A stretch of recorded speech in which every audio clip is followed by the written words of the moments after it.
morning, or depending on when you're watching this, good afternoon, good evening, or good night. My name's Ross, and as always, told out of Voice of Radio. So today we need to have a look at the best cards that you want to be pulling from Obsidian Flames. You see, the pre-release is coming up this weekend. We have our second weekend of pre-releases before the actual release of the set, which is going to be coming, well, next week, to be honest with you. The actual release is coming next week. It's going to be fun. It's a day Worlds actually starts, which is wild to me. No, it's not going to be legal for Worlds. Yes, it would be kind of hilarious if it was legal for Worlds, just in terms of the pure anarchy. But then it would kind of get a little bit silly and nobody would actually enjoy it. So no, ladies and gentlemen, it's not legal for Worlds, but it is coming out next week. But we've got one more week of pre-releases, so it's time to go and have a look at which cards you want to be trying to pull from there. What are going to be the best cards to pick up in terms of pure value? Like, I have made absolutely no secret of the fact that in terms of playability, for me, it's Sizzle. I adore the Sizzle. The single energy, 10 damage, plus 50 for each of your opponent's Pokemon that have an ability. Yes, I am going to be building around that for the next 2 years. I think it's phenomenal. But that's a holo, and there aren't that many holos in the set. You'll pull them quite easily. Now, something we need to mention before we get going, because this is a really important point about Obsidian Flames. It is, in terms of secret rares, a smaller set than we are used to. What I mean by that is, it comes from a single Japanese set, that is to say, Ruler of the Black Flame. It is only Ruler of the Black Flame, that is the only Japanese set that we are getting in here. Now, if you compare that to Scarlet and Violet, for instance, which was made up of 2 Japanese sets, Scarlet and Violet, or Scarlet EX and Violet EX, if you want to be a pedant, or Paldea Evolved, that was actually made up of 3 Japanese sets. You had the double set Snow Hazard and Clayburst, and then the mini set Triple Beat. It means that there are fewer secret rares. There are half as many secret rares as there were in Scarlet and Violet. There are a third of the amount of secret rares that we saw in Paldea Evolved.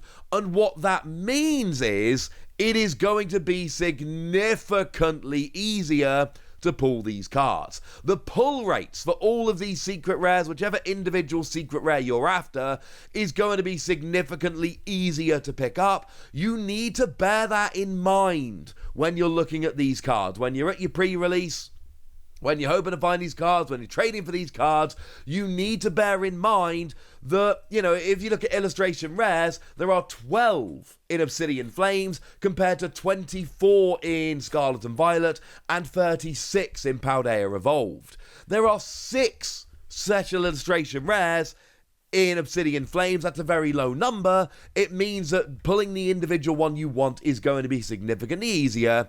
You have been warned. So, what are the big cards you want to be pulling? Well, look, I don't think there's any secret, right? In this order, the big 3 are Charizard, the Special Illustration Rare, Charizard, the Gold version, and Charizard, the Full Art. Some of these, I hate to break it to you, I've got to use Japanese scans because we just don't have a look at the cards in English. So where we don't have English scans, I do have to use the Japanese scans. I apologize for that. Sorry. I'll use the English scans where those are available. Now, the point of this video is not to try and tell you what these cards are going to be worth or anything like that. We do have the cards released in Japanese. Like I did a video the other day showing you values in Japanese, but the reality is those values are not going to be the same as English. You know, take the Akira Igawa Special Illustration Rare, which is still one of the most beautiful cards you'll ever see. That is going to be so much cheaper in English than it is in Japanese. The English version is going to be significantly cheaper. And because we've got so far fewer secret rares in this set than we've had in the previous 2, it's not even really worth kind of trying to predict, honestly, what the deal is in terms of the exact prices. I don't want to do that right now. I'm just telling you the best cards to be picking up at your pre-release. But the Special Illustration Rare Charizard is going to be number 1. And then following a fair bit behind, we're going to have the Gold Charizard and we're going to have the Full Art Charizard. And that's going to be the order of the Charizard. For what it's worth, the full art, if we look at the Japanese set for inspiration, is likely to be a fair bit lower than the gold, which is going to be quite a bit lower than the special illustration rare. But either way, I do think it's extremely fair to say that the big three in this set are going to be Charizard. Well, 3 of the big 5. I think that's probably more accurate. The ability Infernal Rain's actually really good. When you evolve into it, you find 3 basic fire, attach them to your Pokemon in any way you like. And then 2 fire energy, 180 plus 30 more for each prize card your opponent has taken. I mean, it's a very good attack, and it's a very nice ability.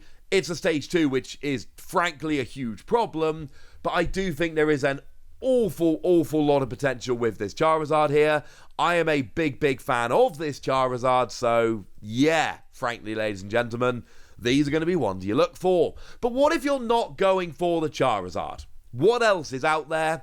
Well, special illustration rares of Poppy and Geeta. Again, if we go by the Japanese set, then Poppy is going to be more popular than Geeta. Either way, the artwork for both of them is really lovely. I do think when you look at the special illustration rare, Poppy is actually better. I just absolutely adore the fact that we do have just Poppy chilling on a Copperaja here. I think that's absolutely lovely and brilliant and wonderful, and I just think it's fantastic. As for Geeta, still cool artwork. I just prefer the Poppy artwork because I'm a Copperaja fanboy. And I'm not even a little bit embarrassed about this. I think Copperaja is awesome. But also, it is very much worth pointing out that in terms of playability, Geeta's a way more fun card. Such a more fun card, as far as I'm concerned personally. Because what we've got here is you get to search your deck for 2 energy and attach them. And it doesn't actually end your turn. It does a weird thing here where it basically says until the end of your turn you can't attack. But that actually opens up really interesting plays. Take something like Boost Shake as an example. Boost Shake is a card that ends your turn without attacking. Came around in Evolving Skies. So what you can do is kind of use Geeta to accelerate the energy, and then use Boost Shake to search your deck for a card that evolves one of your Pokemon, and then it ends your turn.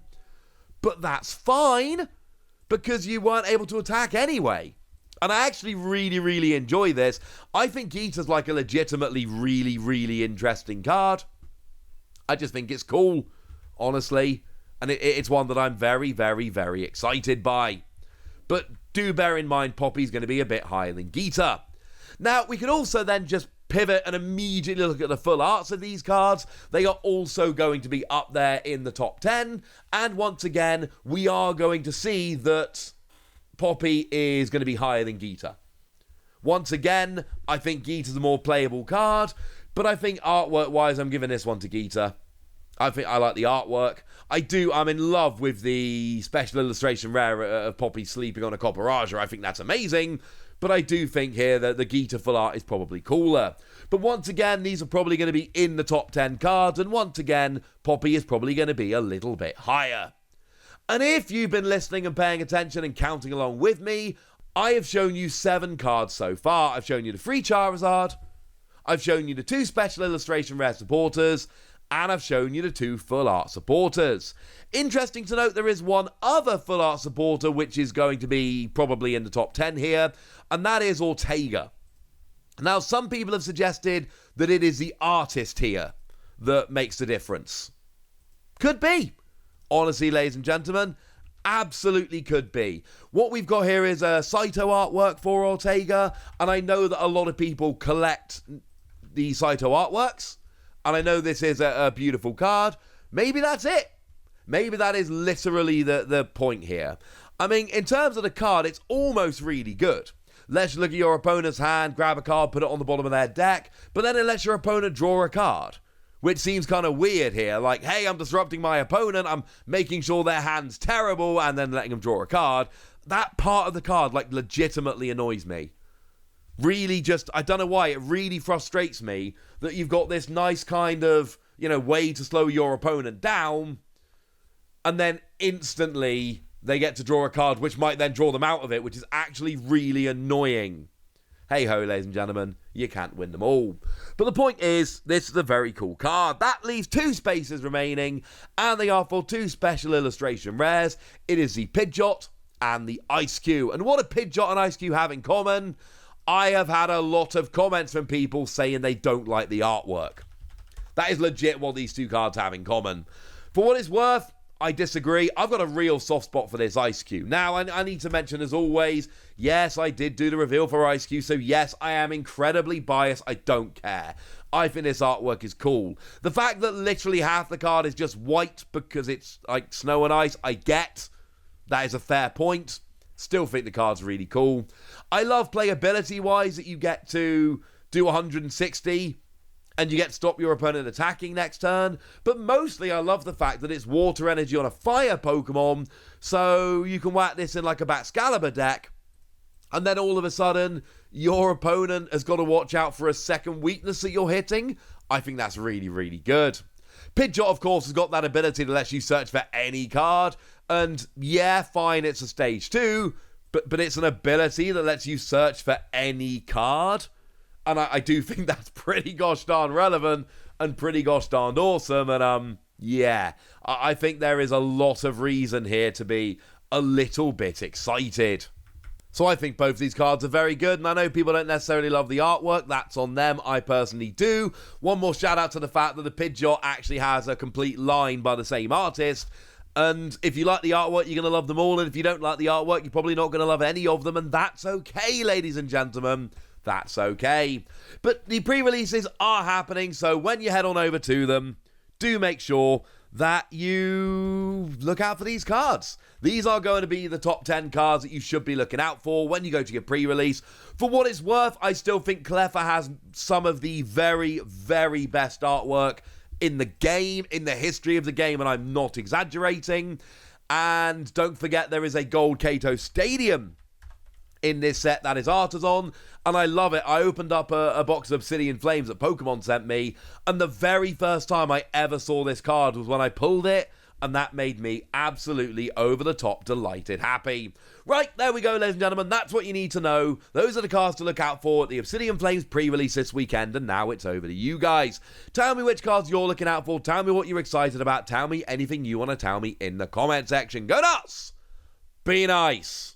And then make sure you like this video, subscribe to this channel, follow me on Twitter at TheWasi. That's where we talk about Pokemon and card games and Pokemon card games, all kinds of fun things.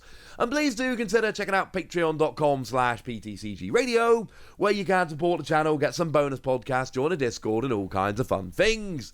And get shout-outs on the channel like the lovely Unknown One, who's been a supporter of ours for a while now and is a very lovely person. So shout out to them for the support and the loveliness. But by far the most important thing, as always, look after yourselves till next time, would ya?